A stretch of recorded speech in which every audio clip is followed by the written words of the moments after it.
이어서 열왕기상의 구조이해 그리고 열왕기 하의 구조이해를 함께 살펴보도록 하겠습니다. 열왕기상은 22장까지 전개되는데 다윗이 왕권을 솔로몬에게 위임하여서 솔로몬의 왕위를 계승받고 그리고 다윗이 유언한 대로 솔로몬 왕국의 안정을 위해서 숙청 작업이 이루어지는 얘기가 전개되고 있고요. 이어서 솔로몬의 이제 1000번제를 드리면서 하나님으로부터 지혜를 얻고 그 지혜로 선정을 베푸는 그런 이야기로, 그리고는 다윗이 준비해둔 그 모든 것을 사용하여서 드디어 성전 건축을 하는 것을 봅니다. 이 성전 건축을 이루고 그리고 솔로몬이 자기 왕궁까지 건축하고 그리고 특별히 솔로몬이 그 성전 봉헌을 하는 그런 그 설교, 축복 기도 이런 것까지 진행되어지고 이제 마지막으로 솔로몬의 그 위대한 치적, 결국은 그가 타락하게 되는 말년까지를 전개하고 있습니다. 특별히 이 솔로몬의 치적과 타락의 과정에서 9장에서 다윗 왕국 언약을 다시 상기시키시는 것을 볼 수 있는데, 그럼에도 불구하고 그는 정략적인 이방인과 결혼을 통하여서 이방 여인들 때문에 우상숭배에 빠지고 타락을 하게 되는 것을 볼 수 있습니다. 하나님께서는 솔로몬에게 다윗 때문에 네 대는 그냥 평안히 지나가지만 너의 범죄로 인하여서 너의 아들 때에 왕국이 분열될 것을 말씀하시는 것까지, 여기가 통일 왕국 시대의 구조입니다. 드디어 이제 솔로몬이 죽고 왕국이 분열됩니다. 북왕국 여로보암이 10지파를 중심으로 하여서 이스라엘 나라를 세우게 되고, 남왕국 유다 왕국은 솔로몬의 아들 르호보암에 의해서 세워지게 됩니다. 그러면서 이제 역사가 진행되면서 르호보암의 두 왕 아비암, 아사가 서게 되고, 그리고 다시 북왕국 이스라엘 왕 5왕이 소개됩니다. 거기에 오므리 왕조가 들어서면서 아합 통치에서 그 엘리야와 엘리야 이야기가 길게 전개되고 있는 것을 보고, 이어서 여호사밧, 남왕국 여호사밧의 통치가 기술되어 있고, 그리고 마지막 22장에 가서 북왕국 아시아의 통치가 전개되고 있는 것을 볼 수가 있습니다. 이처럼 열왕기상은 통일왕국 1장에서 11장까지 말씀되어 있고, 분열왕국은 12장에서 22장까지 이루어지는데, 북왕국이 쭉 역사기술이 되어지고 남왕국이 역사기술이 되어지는 그런 방향으로 되어 있는 것이 아니라 연대기저기로 북왕국 여로보암 통치가 먼저 기술되고 있고, 그 다음에 남왕국 르호보암, 그리고 이어서 아비암, 아사까지 기술이 되어지고 다시 북왕국으로 가서 다섯 왕아 나답, 바사, 엘라, 시므리, 오므리, 그리고 아합의 통치에서 엘리야와 엘리사, 그 사역이 기술이 되어지고 다시 남왕국으로 조명이 되어져서 여호사밧의 통치가 이루어지면서 마지막 22장 51절에서 53절 짧게 아시아의 통치가 요약으로 말씀되어지면서 열왕기상이 맺습니다. 이제 열왕기하는 바로 아시아의 통치로부터 시작되고 있는 것을 볼 수가 있습니다. 그러면 이어서 이제 열왕기하에 나타나 있는 분열왕국, 북왕국, 이스라엘 남왕국, 유다 왕국의 역사 기술이 어떻게 전개되고 있는가를 살펴보도록 하겠습니다. 자, 열왕기상에서 마지막으로 북왕국 아시아의 그 지적이 요약되어서 말씀되고 있는데 1장 18절까지 아시아 그 지적이 기술이 되어지는 것을 봅니다. 그리고 이어서 여호람 또는 요람이 3장까지 기술되어 있습니다. 그리고 4장부터 7장까지는 왕의 역사가 아니라 바로 선지자 엘리사의 사역이 소개되어지고 있는 것을 봅니다. 그리고는 이어서 남왕국 여호람, 아하시아 두 임금의 지적이 8장에 소개되어 있고, 그리고 9장에 가서는 바로 북왕국 예후가 10장까지 소개되어져 있는 것을 봅니다. 그리고는 다시 남왕국으로 내려와서 아달랴, 이 황후인데 섭정을 한 분이죠.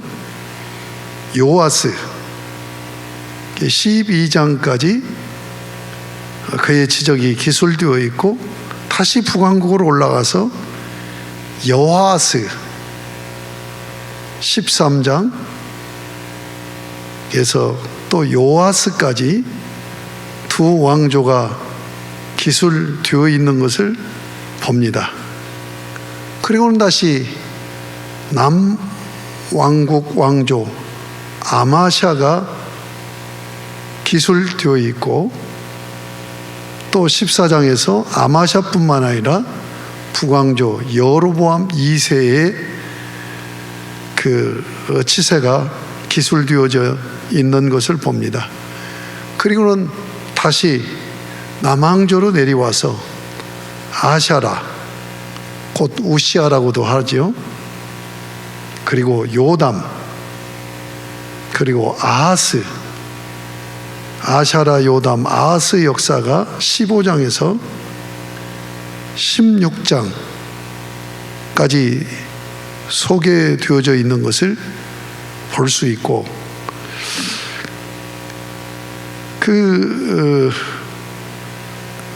남왕국 우시아와 요담 사이에 북왕국 스가랴, 살룸, 무나헴의 치세, 또 부가이아, 베가, 이 다섯 왕이 짤막하게 소개되어져 있는 것을 볼 수 있습니다.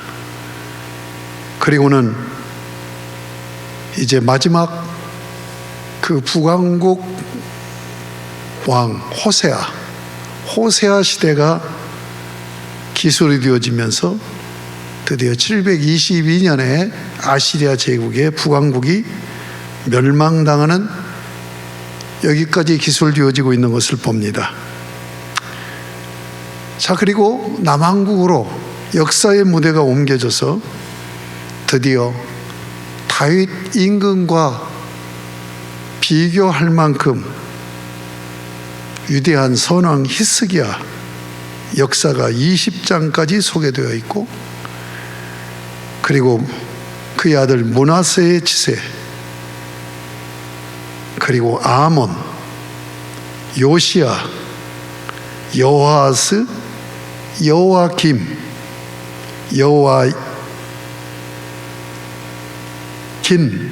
여호아김 있고 여호아긴이 있습니다. 그리고 시드기야. 그리고는 이 시드기야 시대에 드디어 바벨로니아 제국에 이제 남왕국 유다왕국도 멸망당하는, 여기까지가 열왕기 상하의 왕조 역사의 치세가 서술된 그런 말씀인 것을 볼 수가 있습니다. 자, 북왕국과 남왕국이 연대기적으로 어떤 때는 북왕국, 바로 남왕국으로 왔다 역사의 무대가 옮겨가면서 이루어지고 있는 것을 볼 수가 있습니다. 자, 이렇게 왕조의 치세의 기록을 따라서 여러분이 읽어 나가면 열왕기 상하가 이해가 되리라고 봅니다. 자, 그러면 먼저 그 지도를 한번 살펴보도록 하겠습니다. 거기 남왕국 유다 왕국과 북왕국 이스라엘 왕국이 지도상에 어떻게 나타나 있는가 하는 것을 한번 살펴보도록 하겠습니다. 자, 지금 여기에 나타난 지도를 보면 북쪽으로는 이스라엘, 남쪽으로는 유다 왕국이 소개되어 있고 좌측으로 있는 것은 지중해입니다. 그리고 바로 그 주변에 주변 나라들이 소개되어져 있는데 끊임없는 전쟁 속에서 역사가 진행되어지고 있는 것을 볼 수 있고요. 또 지도를 또 살펴보도록 하겠습니다.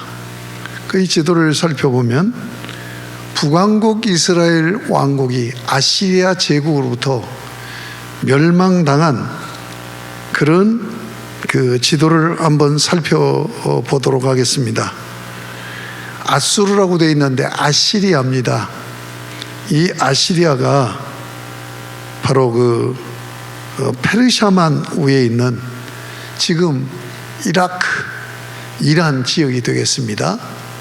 이 전 지역을 지금 정복하고 북왕국 이스라엘까지 멸망시킨 거대한 대제국의 역사인 것을 볼 수 있습니다.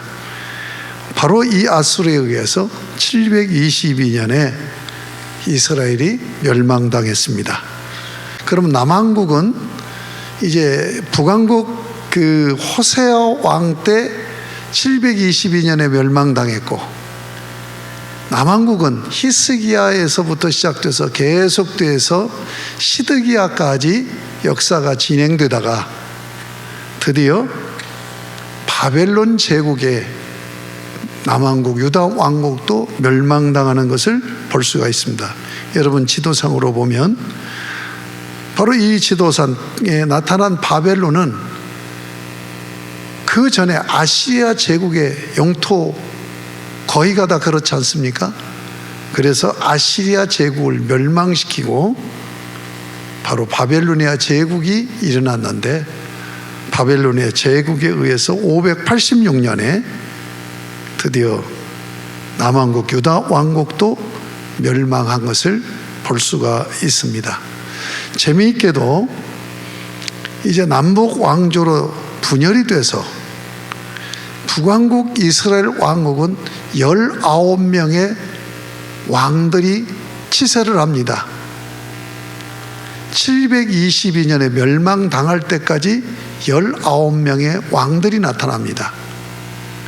그런가 하면 남한국 유다 왕국은 722년에 북왕국 이스라엘이 멸망당한 후에도 140~50년 더 역사가 길게 진행됩니다. 그러다가 결국 586년에 바벨론 제국에 의해서 멸망을 당합니다. 그럼에도 왕조는 북왕조와 똑같이 19명의 왕들이 나타나서 남왕국 유다 왕국을 다스려 나가는 것을 볼 수가 있습니다. 북왕국과 남왕국의 특징이 있습니다. 북왕국은 바로 다윗의 후손에 의해서 왕조가 세워진 게 아니라 쿠데타로 나라가 세워진 겁니다. 그래서 북왕국 이스라엘 왕국은 다윗 왕조의 혈통이 하나도 없어요. 그리고 계속해서 왕조가 우리나라로 신라, 고려 또는 조선으로 이렇게 이어지는 것처럼 그 솔로몬의 아들 때부터 쿠데타로 세워진 이 나라가 멸망당할 때까지 나라가 왕조가 9번이나 바뀌어요. 그러니까 9번이나 찬탈을 통해서 나라가 세워지고 하는 것을 볼 수가 있어요. 그러나 남왕국 유다 왕국은 다윗 왕의 혈통으로 계속 솔로몬의 아들 르호보암에서 시드기야까지 계속 이어지고 있는 것을 볼 수가 있어요.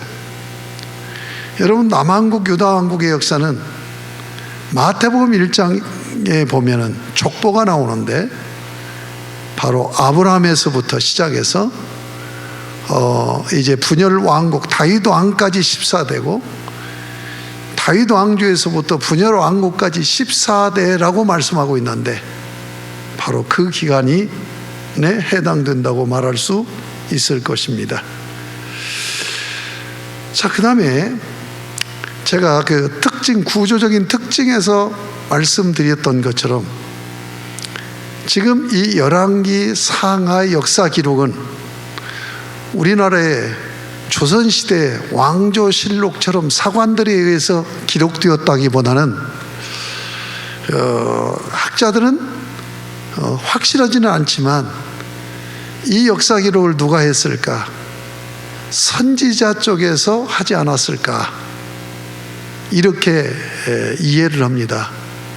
왜냐하면 바로 선지자는 하나님의 입이 돼서 하나님의 주권을, 하나님의 뜻을, 하나님의 말씀을 선포하는 자예요.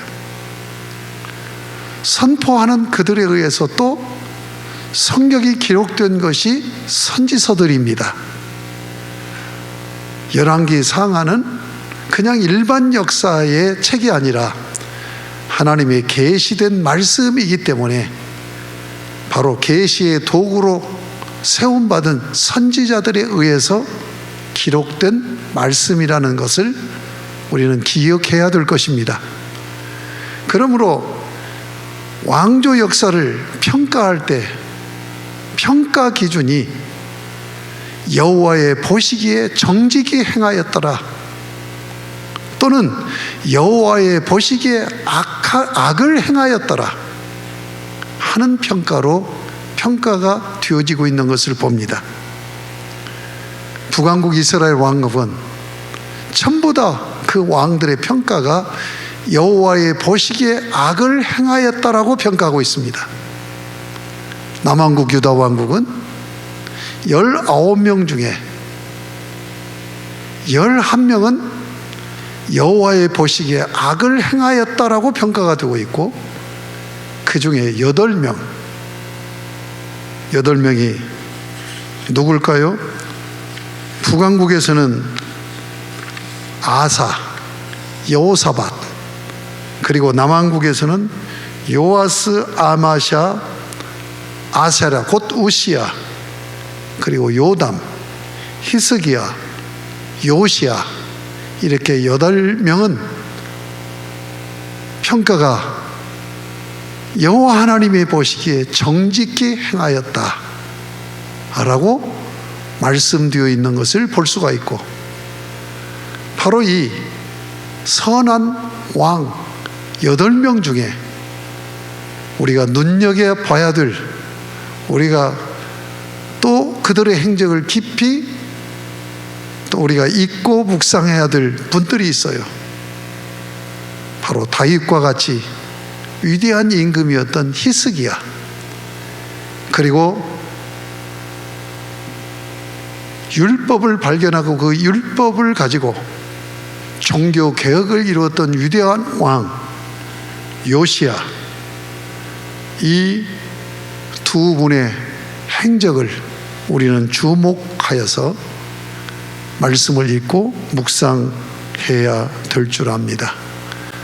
이제 정리하면 북왕국, 남왕국, 이스라엘과 유다 왕국의 왕조의 치세를 역사적으로 기술하면서 평가 기준은 바로 신명기서 28장에 언약 백성이 하나님의 뜻을 순종함으로 받는 복과 언약 백성이 하나님의 뜻을 불순종할 때에 하나님으로부터 저주받는 이 기준에 의해서 여호와의 보시기에 정직히 행하였더라, 여호와의 보시기에 악을 행하였더라는 기준으로 평가되고 있다고 하는 것을 잊지 않아야 될 것입니다.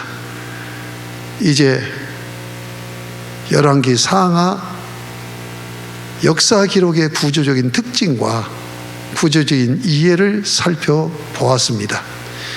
이 역사가 바로 이 이스라엘 역사, 언약사의 몸통 역할을 하는 아주 중요한 역사 기술이라는 것을 잊지 마시고 열왕기 상하를 계속 읽으시면서 은혜를 누리시고 다음으로는 역대기 상하를 살펴보도록 하겠습니다.